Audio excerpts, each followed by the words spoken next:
দুনিয়ার মধ্যে কোনো কিছু খাইতেও পারে না।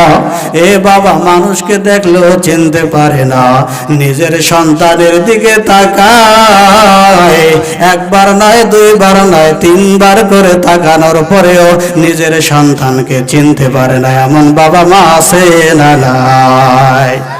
এই বৃদ্ধ বাবা একেও ডাক দিয়ে বলবেন রে বাপ, অসুস্থ হয়েছে তো সমস্যা কি, রোগ হয়েছে তো সমস্যা কি, আর তো এই রোগ তোমার ভালো হবে না, তুমি তো আর সুস্থতা হইতে পারবা না রে বাবা। ও বাবা এখন শুধু আল্লাহ আল্লাহ তুমি জপতে থাকো, এখন আল্লাহর জিকির তুমি করতে থাকো, এখন সব সময় তুমি তাসবিহ হাতে নিয়ে থাকো। বাবা চোখের পানি ফেলে কান্দে, আর বা সন্তানকে ডাক দিয়ে বলে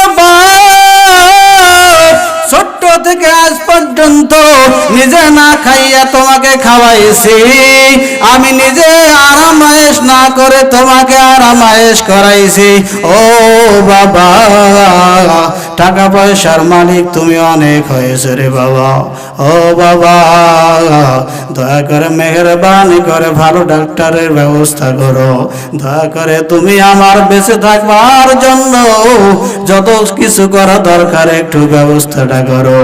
এ মুসলমান বাবা মা বৃদ্ধ হয়ে যায়, কিন্তু মানুষ বাবা বৃদ্ধ হয়ে যায়, কবরে যাইতে কেউ কিন্তু চায় না, কথা কোন ঠিক কিনা?